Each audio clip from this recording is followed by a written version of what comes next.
여러분 안녕하십니까? 뉴스투데이 제주입니다. 지난해 제주국제컨벤션센터에 대한 제주도의회 행정사무감사에서 수년에 걸친 계약과 채용 비리 등 여러 의혹이 제기돼 논란이 일었습니다. 특정 업체에 편중되게 수의계약을 체결하고 채용 규정을 어기며 합격자를 불합격 처리하는 등 업무 전반을 매우 부실하게 처리한 걸로 제주도 감사위원회 감사 결과 드러났습니다. 권혁태 기자입니다. 국내 유일의 리조트형 컨벤션 센터인 제주국제컨벤션센터. 제주도 감사위원회가 지난 2017년 1월부터 지난해까지 5년 동안의 업무 전반을 감사한 결과 총체적인 부실 자체였습니다. 먼저 특정 업체 일감 몰아주기. 각종 규정을 어기고 지난 2017년 이후 해마다 특정 업체 6곳과 5차례 이상 수의 계약을 맺은 겁니다. 계약 금액만 7억 원이 넘습니다. 특히 6개 업체 중 3곳은 서로 친인척 관계로 드러났습니다. 통합 발주를 하면 공개 경쟁 입찰을 해야 하는 것을 4개로 쪼개기 발주해 수의 계약을 맺어온 사실도 적발됐습니다. 특히 2016년과 2019년 종합감사에서 79억 원어치 560여 건의 자료를 누락해 기관 경고 조치됐습니다. 커뮤니케이션이 조금 부족했었던 그런 부분이 있었습니다. 그래서 요건 관련해서 재발되지 않도록 그렇게 조치를 취할 계획입니다. 채용도 주먹구구식이었습니다. 임시직 채용을 내부 인사 추천으로만 진행하는가 하면 공개 채용에서 규정상 서류 전형에 통과했을 응시자들을 경력이 많다는 이유 등으로 탈락시켰습니다. 감사위원회는 이에 대해 대표이사의 주의를 통보했습니다. 또 직원 채용 업무를 부당하게 처리한 관련자에게 문책 통보하는 등 모두 32건의 행정상 조치와 1명에 대한 신분상 조치 처분을 요구했습니다. 도민들이 우려했던 것처럼 이제 운영 전반에 좀 부당한 행위들이 좀 일부 드러나 있어서 그런 부분에 대해서는 아무래도 대표이사가 공석인 기간이 길어지다 보니 하루빨리 전문 경영인이 와서 저기 전반적으로 경영의 안정화를 취하는 게 가장 최우선이라고 생각을 합니다. 그러나 이번 감사에서는 100억대 계약 비리 의혹 등 경찰이 수사 중인 사안은 제외돼 수사 결과에도 관심이 쏠리고 있습니다. MBC 뉴스 권혁태입니다. 제주 지역의 기름값이 비싼 건 유통업체들의 담합 때문일 가능성이 높다는 조사 결과가 나왔습니다. 이컨슈머 에너지 석유시장 감시단은 제주도 물가대책위원회에서 다른 지방은 정유사 직영이 아닌 대리점들도 존재하지만 제주는 정유업체와 대리점, 주유소의 견고한 수직 계열화로 가격이 좌우된다고 밝혔습니다. 특히 지난달에는 도내 주유소의 절반 이상이 가격을 같은 폭으로 내려 담합이 의심된다고 주장했습니다. 광복절 연휴에 제주행 비행기 안에서 아기가 울자 한 40대 남성이 시끄럽다며 부모에게 욕설과 폭언을 하는 일이 있었습니다. 이 같은 장면이 담긴 영상이 공개되면서 논란이 확산됐는데 결국 이 남성 경찰에 입건됐습니다. 김찬년 기자가 보도합니다. 지난 14일 오후 김포공항을 출발해 제주로 운항하던 항공기. 갓 돌이 지난 아기가 울음을 터뜨리자 한 남성이 부모에게 욕설을 하기 시작합니다.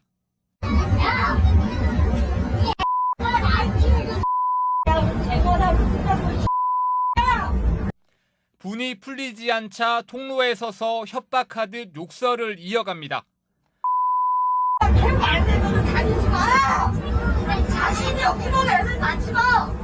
승무원들이 제지에 나섰지만 마스크까지 벗고 난동을 부립니다. 야, 어른을 키우다 건데? 내가 하는 거는? 내가 여기 죽어!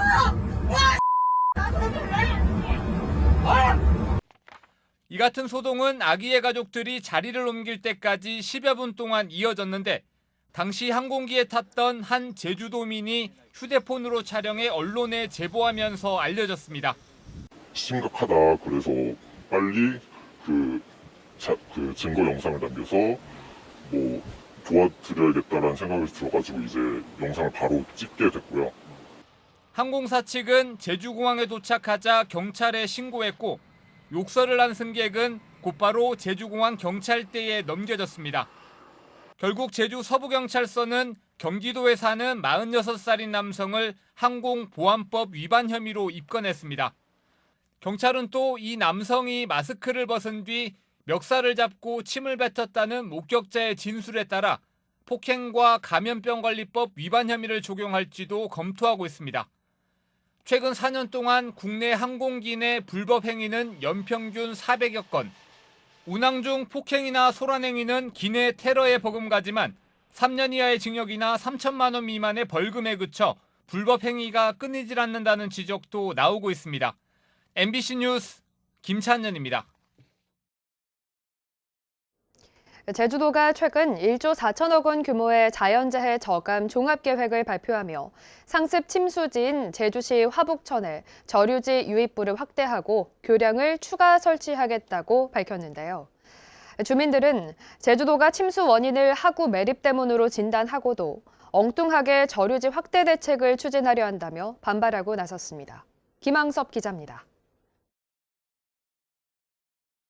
태풍이 올 때마다 침수 피해가 반복되고 있는 제주시 화북천 하류. 제주도는 제2차 자연재해 저감 종합계획에서 화북천의 위험 요인을 하구 일부 매립으로 진단했습니다. 물의 흐름을 인위적으로 제어하면서 재위험 발생 가능성이 높아졌다는 겁니다. 이에 대한 피해 저감 대책으로 저류지 유입부를 10m에서 20m로 늘리고 물이 넘치지 않게 수문을 설치하겠다고 밝혔습니다. 또 교량 7곳은 다시 설치할 계획입니다. 이전에 하천 기본계획이라든지 추가적으로 더 위험성이 있는지 없는지를 다시 한번 검토를 한 거거든요.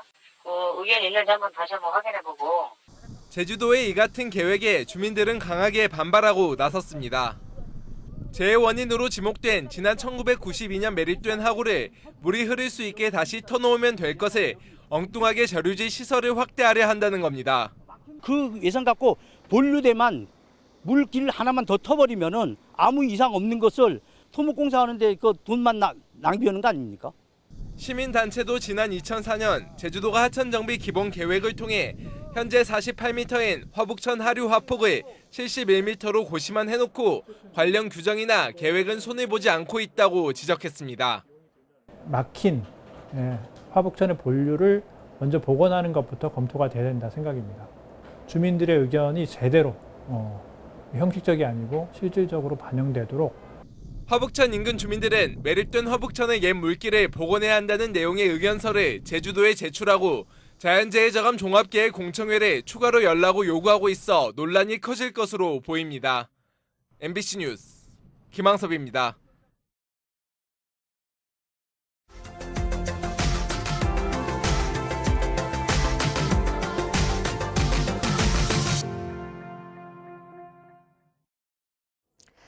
대전시가 출자 출연한 기관장들의 임기를 시장 임기와 맞추는 조례 제정을 추진합니다.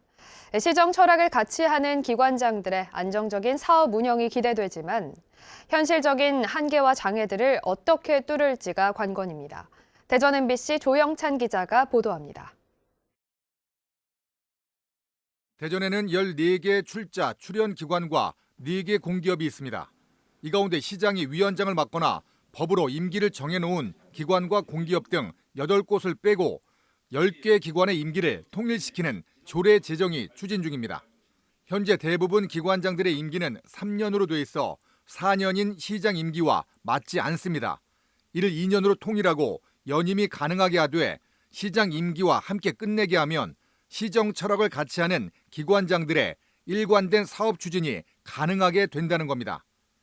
시장의 임기와 산하기관장의 임기가 엇박자를 남으로써 시정이 바뀔 때마다 혼란이 있고 그에 따른 갈등이 있기 때문에 이것을 해소해서 정책의 일관성 그리고 책임성을 강화하고자 하는.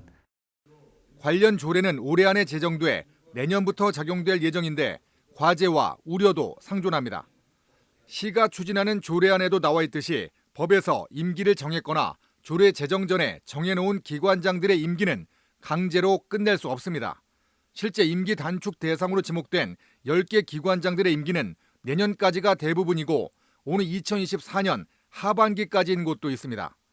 해당 기관장들이 임기 보장을 주장하면 신임 기관장들의 임기가 2년이 안 되는 곳도 생길 수 있다는 얘기입니다. 그럼에도 누군가는 불편한 동거를 끊어야 한다는 공감대는 커지고 있습니다. 어느 지역은 뭐 임기를 보장해 준다, 뭐 말은 하지만 철학을 같이 하면서 있어야 돼. 이런 논란이 계속될 바에는 딱 시스템화 해주는 게 좋죠. 그래야 그만둔 사람도 명분도 있고 또 임명한 사람도 부담이 없고. 최근 기관장 임기를 2년으로 하는 조례를 제정한 대구를 제외하면 다른 16개 광역단체 모두 각자 임기를 유지하고 있는 상황에서 기존 사업 추진의 혼란을 막고 실질적인 효과를 가져올 수 있을지 관심을 모으고 있습니다. MBC 뉴스 조형찬입니다.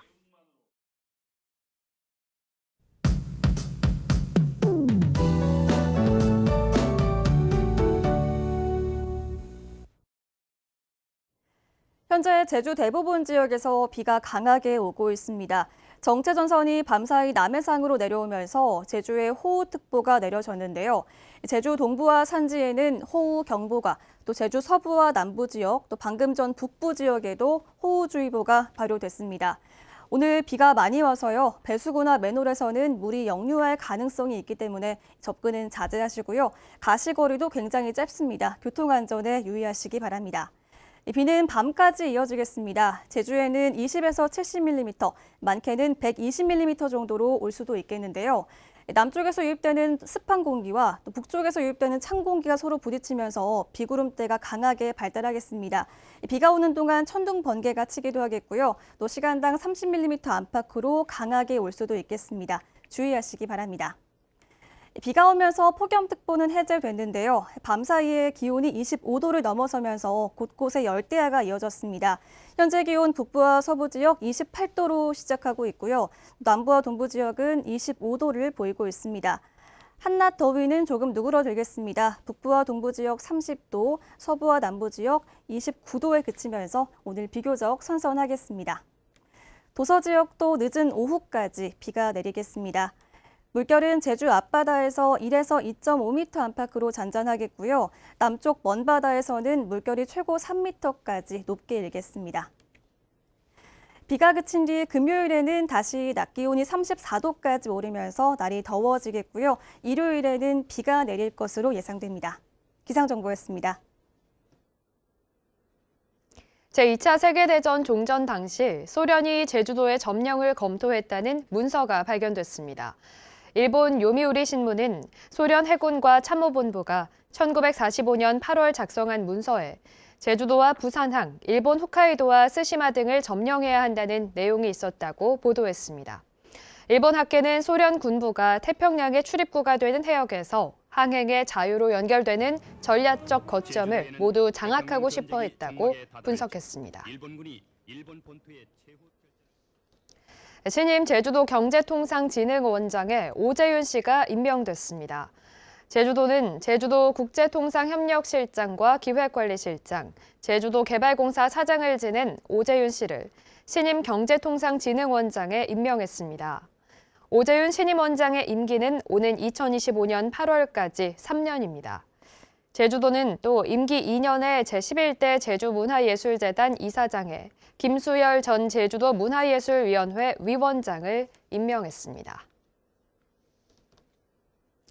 제주도교육청이 서귀포시 우회도로 건설의 전제 조건으로 서귀포 학생문화원을 이전할 대체 부지를 마련해달라고 제주도에 공식 요구했습니다.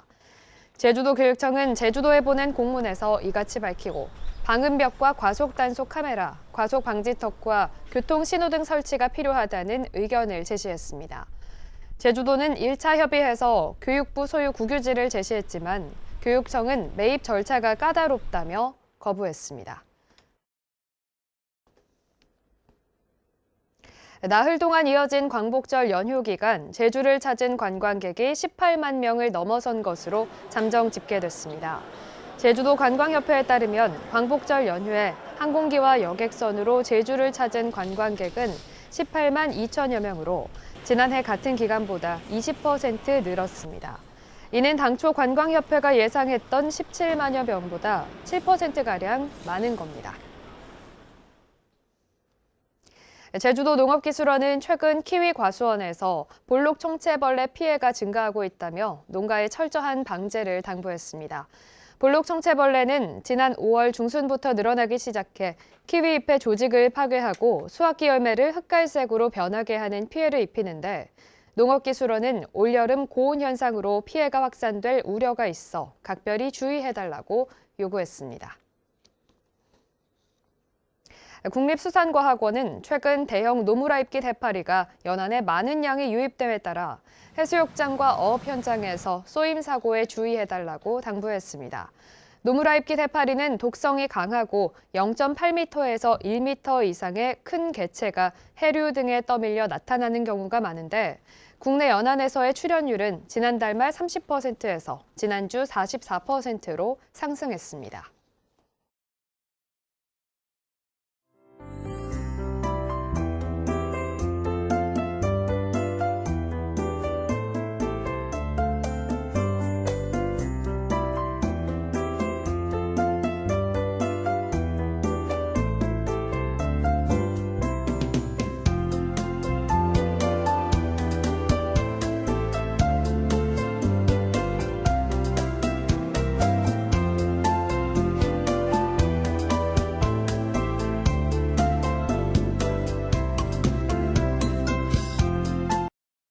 뉴스투데이 제주를 마치겠습니다. 시청해주신 여러분 고맙습니다.